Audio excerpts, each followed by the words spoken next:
وہی ہے جس نے تم کو کمزور پیدا کیا۔ ایک اور جگہ پر بھی اللہ تعالیٰ نے ارشاد فرمایا وَخُلِقَ الْإِنسَانُ ضَعِيفًا، انسان کو ضعیف اور کمزور پیدا کیا گیا ہے۔ تو انسان جب پیدا ہوتا ہے تو پہلا مرحلہ اس کا بچپن کا ہوتا ہے۔ بچپن میں ہر بچہ انتہائی کمزور، نازک بدن، نازک طبیعت ہوتا ہے۔ تھوڑی سی سردی اور زکام ہو جاتی ہے تو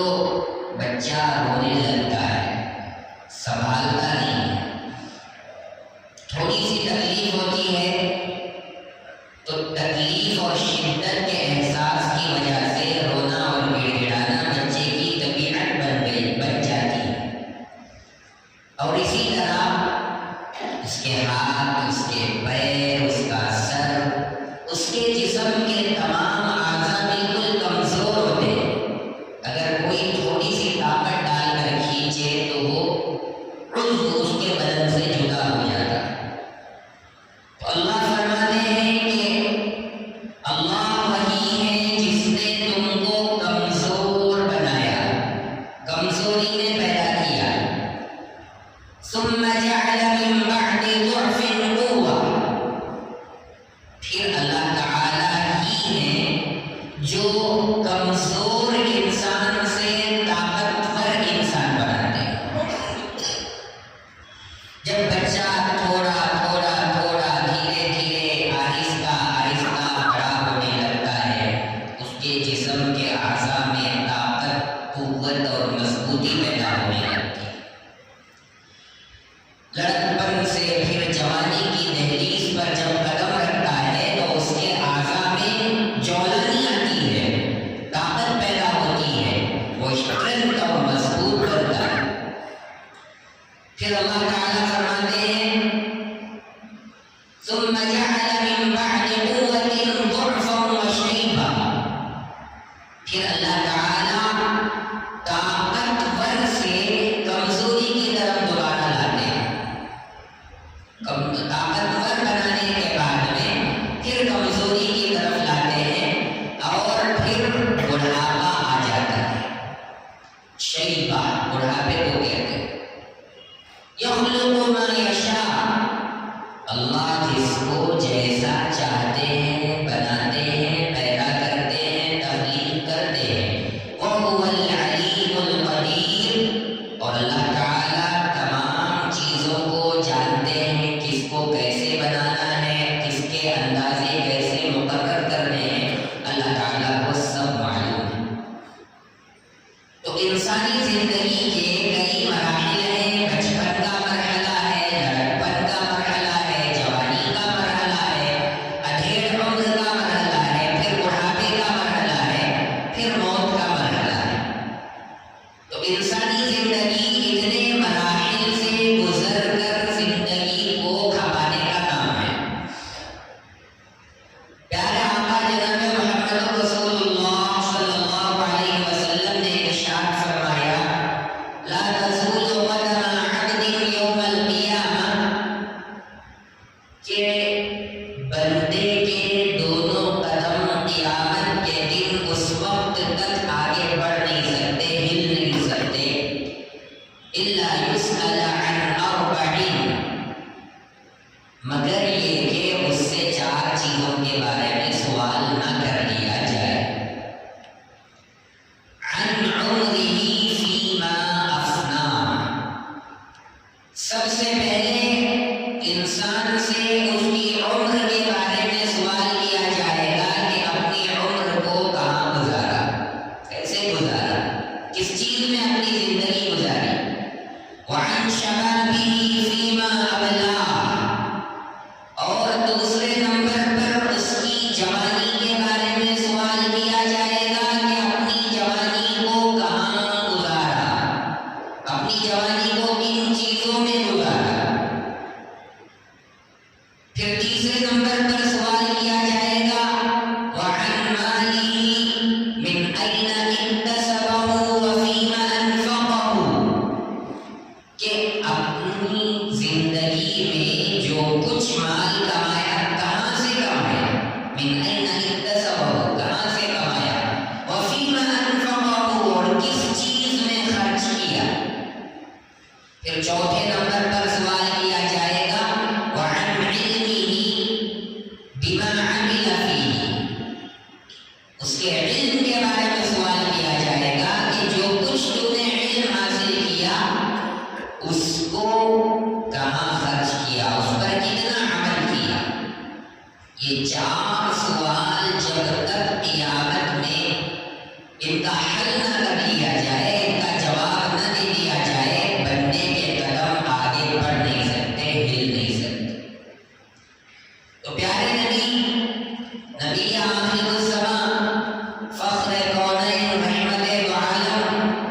تو مجھ سے جب تک 4 چیزوں کے بارے میں حساب نہیں لے لیا جائے گا اس وقت تک میں آگے نہیں بڑھ سکوں گا۔ تو اب زندگی کے ان مرحلوں میں انسان انہیں 4 چیزوں سے گزرتا ہے۔ اس کی زندگی جب سے پیدا ہوا ہے موت تک پوری زندگی اس کی عمر ہے۔ کوئی 50 سال کی زندگی گزارتا ہے، کوئی 60 سال کی زندگی گزارتا ہے، کوئی 30 سال کی زندگی میں دنیا سے رخصت ہو جاتا ہے، کوئی 55 ہی میں دنیا سے رخصت ہو جاتا ہے۔ بالغ ہونے تک اللہ تعالیٰ نے کسی کو ماخوذ نہیں فرمایا، مسئول نہیں فرمایا، کسی کی پکڑ نہیں ہے، لیکن بالغ ہونے کے بعد سے جو اس کی زندگی موت تک ہے اس کے بارے میں ایک ایک منٹ کے سلسلے میں، ایک ایک سیکنڈ کے سلسلے میں، ایک ایک آگے بڑھائے ہوئے قدم کے بارے میں، اور ایک ایک خرچ کیے ہوئے پیسے کے بارے میں، اور علم جو کچھ اس نے حاصل کیا ہے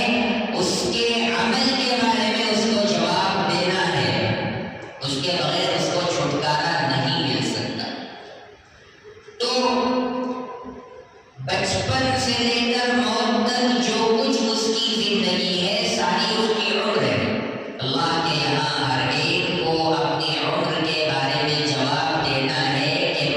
میں نے اپنی عمر کہاں گزاری، فیما افنا، کس چیز میں گزاری؟ اللہ کی فرما برداری میں، اللہ کی اطاعت میں، اللہ کو راضی کرنے میں، اللہ کے احکامات پر چلنے میں، اللہ کو خوش کرنے میں زندگی گزاری،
تو جیسے اس وقت پوری دنیا میں گندگی کا ماحول ہے، برائیوں کا ماحول ہے، گناہوں کا دور دورہ ہے، عیاشیاں اپنے شباب پر ہیں، اور گناہ آسانی سے کیا جا سکتا ہے، نیکی کرنا آج کے زمانے میں مشکل معلوم ہونے لگا ہے۔ ایسے دور میں جو آدمی اپنے نفس کو اپنے اوپر قابو میں رکھے، اپنے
جو بندہ جنت میں جانے کو اپنے لیے ضروری سمجھے، جنت کو اپنا ٹھکانہ اور مقام بنانا چاہے، دنیا کی زندگی میں وہ مشکلات کا مقابلہ کرے، مصیبتوں پر صبر کرے، ہر تکلیف کو اپنے گلے سے لگائے، اپنے سینے سے لگائے، خدا خواہی بلا خواہی، جو آدمی اللہ کو چاہتا ہے، اللہ سے محبت کرتا ہے، وہ بلاؤں اور مصیبتوں سے محبت کرتا ہے۔ اسے کوئی بھی زندگی میں تکلیف آئے، پریشانی آئے، مصیبتوں کا سامنا کرنا پڑے، وہ کبھی اپنی مصیبتوں کے آگے گھٹنے نہیں ٹیکتا اور اللہ سے گلے اور شکوے نہیں کرتا کہ اللہ آپ نے مجھے پیدا کیوں کیا، مصیبتوں میں ڈالنے کے لیے، پریشانیوں میں ڈالنے کے لیے، میں ادھر ادھر مارا پھروں اس لیے، کبھی وہ اللہ سے گلے شکوے نہیں کرتا، ہر مصیبت پر وہ صبر کرتا ہے، تکلیفوں میں ایسی زندگی گزارتا ہے رستہ کھیلتا ہوا، اللہ آپ نے مجھے جس حال میں بھی رکھا ہے اچھے حال میں رکھا ہے، چاہے خوشی کا ماحول ہو، چاہے غمی کا ماحول ہو، چاہے اس کی زندگی میں بالکل خوشگواری ہو، خوب پیسے اس کے پاس ہو، مال و دولت کی فراوانی ہو، اچھے اچھے کھانے کو کھا رہا ہو، مومن کی علامت یہ ہے کہ وہ نعمتوں کے ملنے پر اللہ کا شکر ادا کرتا ہے اور مصیبتوں کے آنے پر وہ صبر کا دامن کبھی چھوڑتا نہیں ہے، صبر کے ساتھ زندگی گزارتا ہے۔ اسی لیے فرمایا کہ مومن ہمیشہ یہ کہتا ہے نہ یہ حال اچھا نہ وہ حال اچھا،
لہذا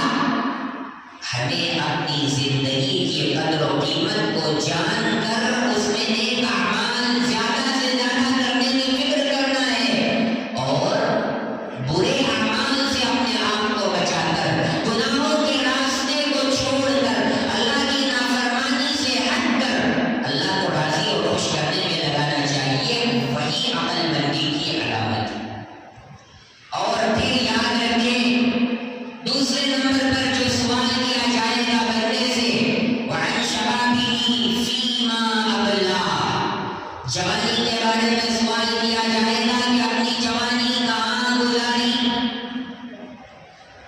جوانی ایک ایسا مرحلہ ہے انسان کی زندگی کا کہ دنیا جب سے شروع ہوئی ہے آج تک دنیا کے اندر جو بھی انقلاب پیدا ہوا ہے وہ نوجوانوں کی وجہ سے، اور انسان اپنی زندگی میں جو کچھ بھی پائیداری کے ساتھ، مضبوطی کے ساتھ کام کر سکتا ہے وہ جوانی کی عمر میں ہی کر سکتا ہے، نہ بچپن کی عمر میں کر سکتا ہے، نہ بڑھاپے کی عمر میں اس قوت کے ساتھ، اس مضبوطی کے ساتھ، اس پختگی کے ساتھ کر سکتا ہے جو جوانی میں ہو سکتی۔ تو آج جتنے طوفانوں کو موڑا ہے نوجوانوں نے موڑا ہے، جتنے انقلاب دنیا میں لائے گئے ہیں اس کے پیچھے نوجوانوں کی طاقت ہے، نوجوانوں کی نوجوانی ہے، اور جتنے چیلنجز کا مقابلہ کر کے، جتنے چیلنجز کو فیس کرنے کا دم اور مضبوط طاقت جس کے ہاتھ میں تھی اور ہے اور رہے گی وہ نوجوان ہے۔ اسی لیے اللہ کے پیارے حبیب صلی اللہ علیہ وسلم نے ارشاد فرمایا،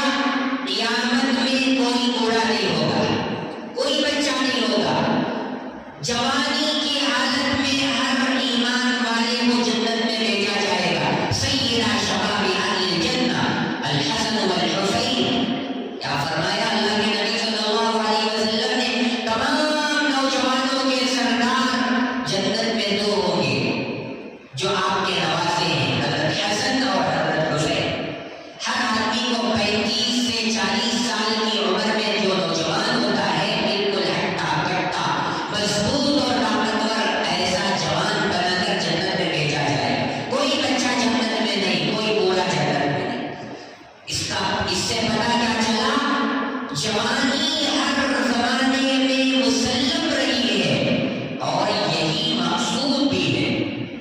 لہذا جوانی کو معمولی نہ سمجھیں، اور فرمایا الشباب شعبۃ من الجنون، جوانی دیوانی ہوتی ہے۔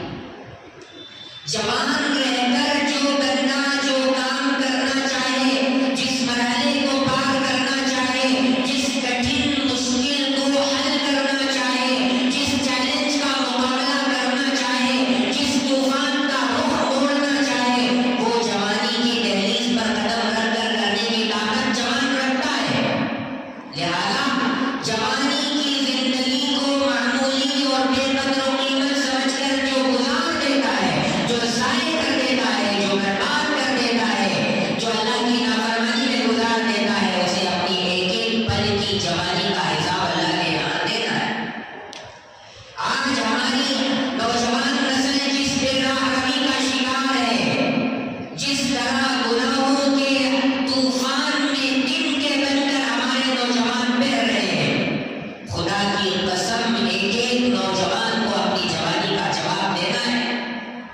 ایک ایک پل کو اللہ کے سامنے پیش کیا جائے گا، اس کے بارے میں حساب لیا جائے گا، ہم کو اس کے بارے میں جواب دینا ہے۔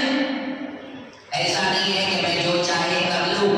میری مرضی میں جو آئے میں اس کے مطابق زندگی گزار لوں، میں جو کہوں گا وہی ہوگا، میں جو نہ چاہوں گا وہ نہیں ہو سکتا،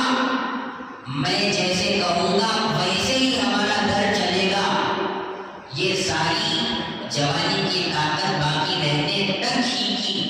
چیزیں ہیں، جب جوانی ختم ہو جائے گی اسے اپنی اصلی حقیقت سمجھ میں آئے گی۔ لہذا جتنوں کی نوجوانی گزر گئی وہ اپنی نوجوانی پر غور کر کے دیکھیں، ہماری نوجوانی کو ہم نے کہاں گزارا، اللہ کی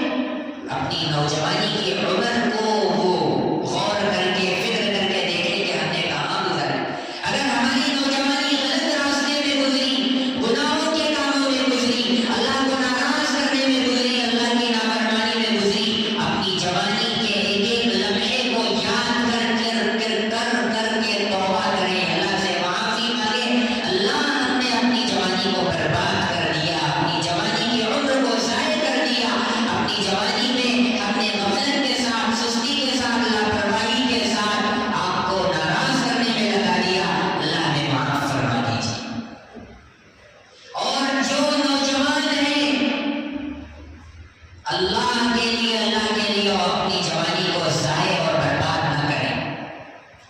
آج بچہ جوان ہونے سے پہلے ہی جوانی میں جو جو کام کرنے ہیں سب کا ٹریننگ اس کو مل جاتی ہے، سب کاموں کا وہ ٹرینڈ ہو جاتا ہے، کوئی چیز بتانے کی ضرورت نہیں پڑتی اس کو کہ اب آگے کیا کرنا ہے، سارے کام اس کو معلوم ہوتے ہیں۔ پہلے تو ماں باپ کو ڈرنا پڑتا تھا، بچہ جوان ہو رہا ہے، ایسے ویسے کاموں سے اسے دور کرو، ایسی ویسی حرکتیں اسی نظروں کے سامنے نہ کرو، ایسے ویسے ماحول سے اس کو بچاؤ۔ ماں باپ خوف کھاتے تھے کیوں بچہ جوانی کی دہلیز پر قدم رکھنے کی عمر کی طرف بڑھتا تھا۔ اب تو چھوٹے چھوٹے بچے ہیں وہ ایسی باتیں کرتے ہیں کہ بوڑھے بھی شرما جائیں، ایسی گندی باتیں، ایسا گندا ماحول، ایسے گندے نظارے، ہم نے اپنے بچوں کے لیے ایسا گندا ماحول فراہم کر دیا کہ اب بچہ جوان ہوتے ہی سارے کام کرنے لگتا ہے، اس کو کسی کی رہبری اور رہنمائی کی ضرورت نہیں پڑتی۔ اللہ کے پیارے نبی صلی اللہ علیہ وسلم نے ارشاد فرمایا، ما نحل والد، کوئی والد اپنے بیٹے کو اپنے بچے کو اس سے بہتر دولت اور تحفہ نہیں دے سکتا کہ جو باپ اپنی اولاد کو نیک اخلاق سکھائے، اچھے اخلاق اور اچھے آداب بتلائے۔ اچھے اخلاق کی ایسی دولت ہے، یہ ایسی نعمت ہے، ایسی دولت ہے کہ جس سے بڑھ کر کوئی دوسری دولت نہیں ہے۔ آج مسلم کمیونٹی کو، مسلم معاشرے کو سب سے زیادہ شکایت ہے اچھے اخلاق سے دور ہونے کی، اچھے اخلاق سے محروم ہونے کی۔ ہر انسان ظاہر میں انسان ہے لیکن وہ درندہ بن کر زندگی گزار رہا ہے۔ انسانی زندگی میں وہ حیوان سے بدترین موڑ پر قدم رکھ کر زندگی گزار رہا ہے۔ ایک انسان کی دوسرے انسان کے لیے اپنے دل میں محبت نہیں ہے، اس کے لیے جگہ نہیں ہے، ہمدردی نہیں ہے، خیر خواہی نہیں ہے، بس نام کا مسلمان ہے۔ پیارے آقا صلی اللہ علیہ وسلم نے اپنے تو اپنے غیروں کے ساتھ بھی اچھے اخلاق کا مظاہرہ فرمایا، غیروں کے لیے دوسروں کی تکلیفوں کو برداشت کیا۔ آج ایک مسلمان دوسرے مسلمان کے لیے درد سر بنا ہوا ہے، زندگی کا دشمن بنا ہوا ہے، بھیڑیا بن کر زندگی گزار رہا ہے، اس کے سینے میں پتہ نہیں دل ہے یا پتھر ہے۔ ایسا ایک مسلمان دوسرے پڑوسی سے اتنا زیادہ نالا ہے، ناراض ہے، ناخوش ہے کہ اس کے موت پر وہ خوش ہوتا ہے، اس کی موت پر وہ خوش ہوتا ہے۔ اور بہت سارے پڑوسی تو ایسے ہیں کہ تاک میں رہتے ہیں کہ کب ہم کو موقع ملے کب اس کو موت کی گھاٹ اتارے۔ کتنے لوگوں نے اپنے پڑوسیوں کو موت کے گھاٹ اتارا ہے۔ اللہ کے نبی صلی اللہ علیہ وسلم نے ارشاد فرمایا کہ جبرائیل امین نے مجھے پڑوسی کے حقوق اتنے بتائے کہ مجھے اندیشہ ہونے لگا کہ پڑوسی کا کہیں کوئی حق اللہ تعالیٰ وراثت میں نہ شامل فرما دے۔ پڑوسی کے اتنے حقوق ہیں۔ آج ایک مسلمان پڑوسی دوسرے مسلمان سے اتنا زیادہ بیزار ہوتا ہے کہ اس کی تکلیفوں سے گھر خالی کر کے جاتا ہے۔ یہ ہمارے اخلاق ہے، یہ ہمارے کیریکٹر ہے، یہ ہمارے ڈسپلن ہے، یہ ہمارا کردار ہے۔ اللہ اکبر کبیرہ۔ حضرت امام ابو حنیفہ رحمۃ اللہ علیہ ہم سب کے امام ہیں، اور جو چار فقہ، جو چار راستے ہیں، جو چار مذاہب ہیں، چار امام ہیں، چار مسلکوں کے چار امام ہیں، تو سب سے زیادہ پوری دنیا میں جن کی اتباع کرنے والے لوگ ہیں وہ حضرت امام اعظم ابو حنیفہ رحمۃ اللہ علیہ کے ماننے والے۔ ان کے بازو میں ایک یہودی کا گھر تھا، اس یہودی نے اپنے مکان کا کرایہ 9,000 دینار یا درہم لگایا۔ یا پھر بعض کتابوں میں لکھا ہے کہ اس نے اپنے گھر کو سیل پر رکھا، فروخت کے لیے رکھا، اس کی قیمت 9 لاکھ دینار لگائی۔ لوگ آتے، گھر دیکھتے، لوگوں کو پسند آتا، پھر ریٹ بات کرتے، قیمت بات کرتے، تو وہ کہتا 9,000 دینار ہے یا 9 لاکھ دینار ہے۔ لوگ پوچھتے کہ اتنا قیمتی تو یہ مکان نہیں ہے، اس کی قیمت تو اتنی نہیں ہے، پورے علاقے میں کسی مکان کی بھی اتنی قیمت نہیں ہے، اتنا کرایہ نہیں ہے، پھر تم اتنا زیادہ کرایہ اور اتنی زیادہ قیمت کیوں لگا رہے ہو؟ اس نے جو بات کہی وہ یقینی طور پر ہر مسلمان کو اپنی زندگی میں اپنے دل و دماغ میں بٹھا کر پیوست کر کے یاد رکھنے کی بات ہے۔ اس نے جو کہا کہ میں جو قیمت لگا رہا ہوں مکان کی قیمت نہیں لگا رہا ہوں، جو کرایہ لگا رہا ہوں یہ اس مکان کا کرایہ نہیں لگا رہا ہوں، میں اس کا جو کرایہ اور قیمت جو لگا رہا ہوں اس لیے لگا رہا ہوں کہ اس کے بازو میں پڑوسی حضرت امام اعظم ابو حنیفہ رحمۃ اللہ علیہ، اور اتنا اچھا پڑوسی ہے، اس سے کبھی کسی کو تکلیف نہیں ہوگی، یہ اپنے پڑوسی کا ہر دم ہر لحاظ سے ہر موقع پر خیال رکھیں گے، ہر طرح سے ساتھ دیں گے، مدد کریں گے، تعاون کریں گے، کبھی کوئی پریشانی آئے گی تو تم اپنے آپ کو اکیلا محسوس نہیں کرو گے، ہر دم ہر آن تم ان کو تمہاری پریشانی کے ساتھ میں پاؤ گے۔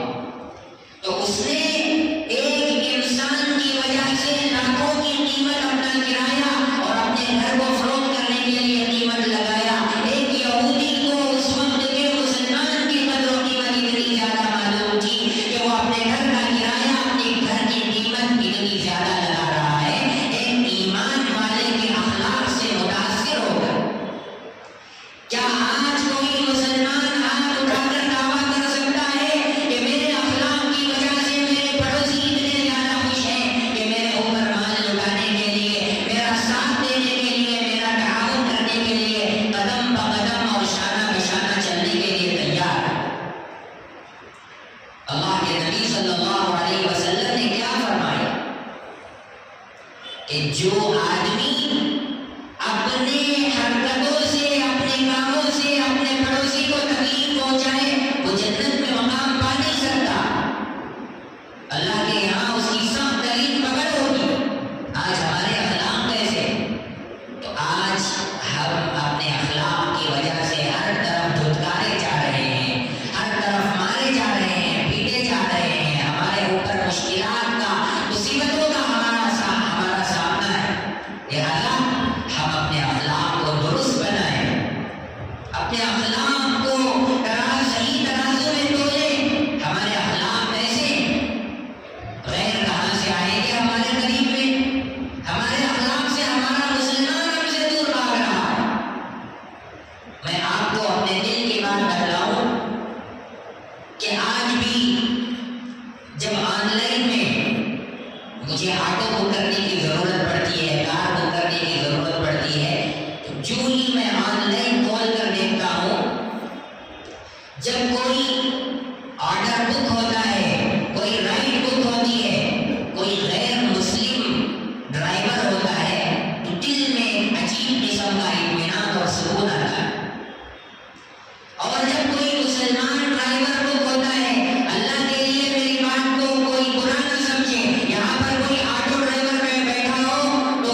پیشاب کرنے دو، پورے اطمینان سے اس نے پیشاب کیا، اللہ کے نبی نے پانی منگوایا بالٹی میں اور وہاں پر بہا دیا، پھر اسے روکا کہ دیکھو ایسی یہ مسجد احترام کی جگہ ہوتی ہے، عبادت کی جگہ ہوتی ہے، ایسی جگہ پیشاب نہیں کرنی چاہیے۔ اللہ کے نبی کے اخلاق سے وہ اتنا متاثر ہوا کہ ایمان قبول کر لیا۔ ہمارے اخلاق کیسے ہیں کہ مسلمان دور ہو رہے ہیں، غیر کہاں سے قریب آئیں گے؟ تو سب سے بڑی بات یہ ہے کہ آج جتنی تکلیفوں کا سامنا ہماری نوجوان نسل کو ہے وہ ان کے اخلاق کی وجہ سے۔ مسلمان نوجوان اپنے اخلاق کو درست کریں، اپنے اخلاق کو بدلیں، اپنے اندر ہمدردی پیدا کریں، اپنی جوانی کو قدر و قیمت والی جان کر شراب میں، کباب میں، زنا کاری میں، گناہوں کے ارتکاب میں، ناچ گانوں کی محفلوں میں جا کر کے اپنی جوانی کو برباد ہونے سے اللہ کے لیے بچائیں۔ ایک ایک جوانی کے لمحے کو آپ کو اللہ کے یہاں جا کر جواب دینا ہے، لہذا غلط صحبتوں سے اپنے آپ کو بچائیں۔ المرء علی دین خلیل، اللہ کے نبی نے فرمایا کہ آدمی اپنے دوست کے دین پر ہوتا ہے۔ جس کو کسی فارسی کے شاعر نے کہا صحبت صالح برا طالح کنن، صحبت طالح برا طالح کنن۔ اچھے لوگوں کی صحبت اے نوجوان تجھے اچھا بنا دیتی ہے، برے لوگوں کی صحبت اے نوجوان تجھے برا بنا دیتی ہے۔ اپنے آپ کو اچھے دوستوں کو ہوا کے حوالے کرو گے تو ان کے اچھے اخلاق تمہارے اندر پیدا ہوں گے، اپنے آپ کو برے اخلاق والے دوستوں کے حوالے کرو گے تو ان کے برے اخلاق نہ چاہتے ہوئے بھی تمہارے اندر پیدا ہوں گے۔ آج ہمارا نوجوان غلط نوجوان سے دوستی اختیار کرتا ہے، پہلے بیڑی اور سگریٹ پیتا ہے، پھر دوسرے نمبر پر شراب پیتا ہے، تیسرے نمبر پر زنا کا مرتکب ہوتا ہے، چوتھے نمبر پر ڈرگس کا استعمال کرتا ہے، پانچویں نمبر پر جا کر کے مرڈر کرتا ہے، کسی کا قاتل بن جاتا ہے، چھٹے نمبر پر اپنے پورے خاندان کے لیے، اپنے ماں باپ کے لیے، اپنے بھائی بہنوں کے لیے وہ ایک ذلیل خوار ہو کر کے سب کے لیے درد سر اور مصیبت بن کر کے رہ جاتا ہے۔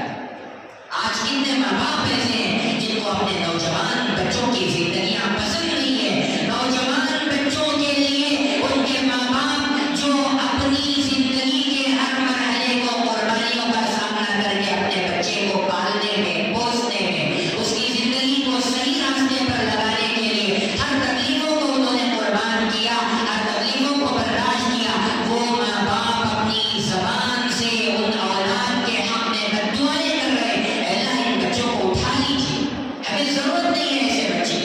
یہ بچہ پتہ نہیں کب مر جائے، کب موت کے حوالے ہو جائے، کب ہمارا دل ٹھنڈا ہو جائے، ایسے ہمارے نوجوان بن گئے۔ خدا کے لیے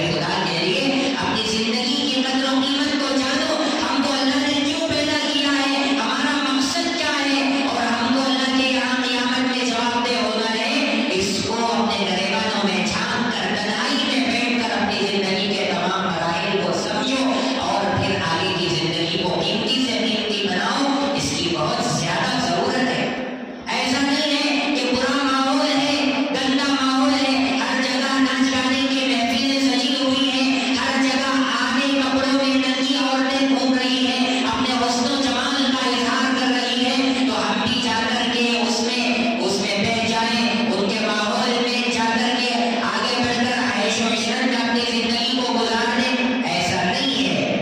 ان الذین یحبون ان تشیع الفاحشہ، اللہ فرماتے ہیں کہ جو بندے برائیوں کو، گناہوں کو، گندے ماحول کو پھیلاتے ہیں، وہ پسند کرتے ہیں اس بات کو کہ برائیاں پھیلے ایمان والوں میں، جو بھی مومنین کے اندر برائیوں کو پھیلانے کا سبب بنتے ہیں، برائیوں کو پھیلانا پسند کرتے ہیں، اللہ فرما رہے ہیں لہم عذاب علیم فی الدنیا والآخرہ، ان کے لیے دنیا کی زندگی میں بھی عذاب ہے اور آخرت کی زندگی میں بھی عذاب ہے۔ لہذا جتنے لوگوں نے موبائل کی دکانیں کھول رکھی ہیں فلم ڈال کر دینے کے لیے، گانے ڈال کر دینے کے لیے اور گندے ویڈیوز ڈال کر دینے کے لیے، سب کے سب گنہگار ہیں، اور وہ اپنی زبان حال سے چیخ چیخ کر یہ کہہ رہے ہیں کہ ہم اللہ کے عذاب کو دنیا میں بھی سہنے کے لیے تیار ہیں، آخرت میں بھی ہم سہنے کے لیے تیار ہیں۔ جن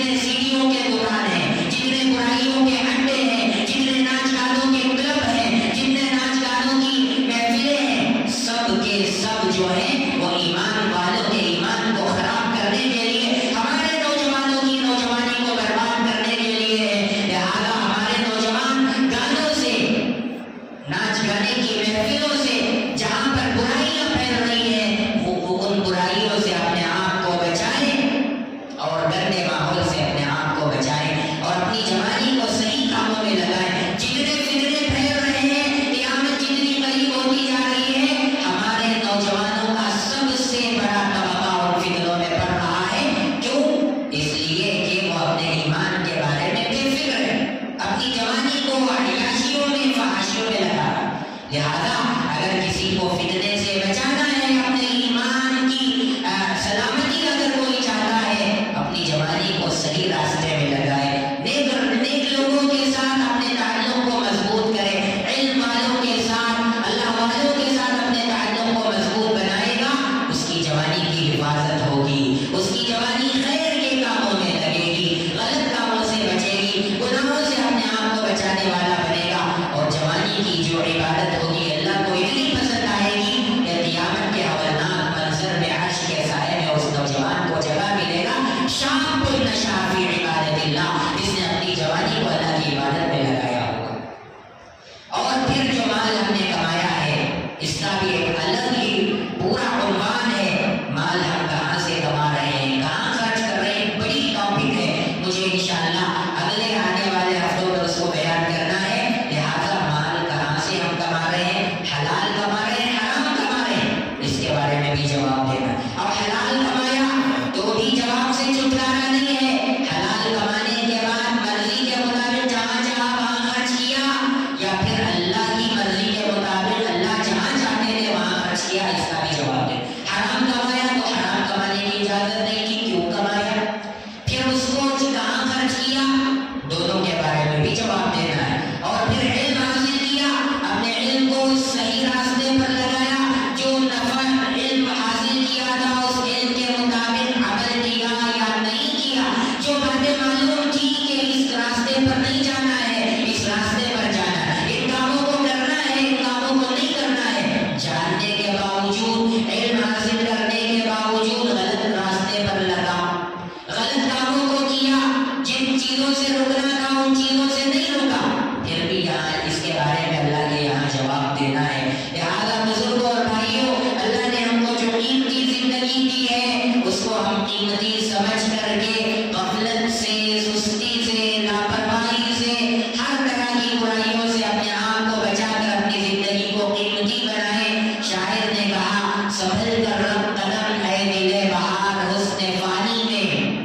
یہ جو خوبصورتی ہے، ایک نوجوان ہمیشہ دن میں 70 مرتبہ شیشہ اٹھاتا ہے، مرر اٹھاتا ہے، اور بار بار اپنا چہرہ دیکھتا ہے، زلفیں ٹھیک کرتا ہے، اور کریم لگاتا ہے، اپنے آپ کو خوبصورت بنانے کی کوشش کرتا ہے، لوگوں کے سامنے خوبصورت بننے کی کوشش کرتا ہے۔ شاعر کہتا ہے، سنبھل کر رکھ قدم اے دل بہار حسن فانی میں۔ یہ جو تجھے خوبصورتی ملی ہے، یہ جو تجھے جوانی ملی ہے، یہ جو تجھے طاقت ملی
جوانی ہے، لیکن جب موت آئے گی، جب بیماریوں کا حملہ ہوگا، جب خوبصورتی بڑھاپے سے ڈھل جائے گی اور جب مال ختم ہو جائے گا، اس وقت حقیقت سمجھ میں آئے گی کہ ہم تو نادانی میں مبتلا تھے۔ حضرت شاہ اختر رحمت اللہ علیہ کا یہ شعر ہے جو میں نے پڑھا ہے۔ اللہ کرے کہ اللہ ہماری باتیں ہم سب کو سمجھ میں آئے اور اللہ تبارک و تعالی ہمیں اپنی زندگی کی قدر و قیمت سمجھتے ہوئے اپنی زندگی کو اچھے کاموں میں نیک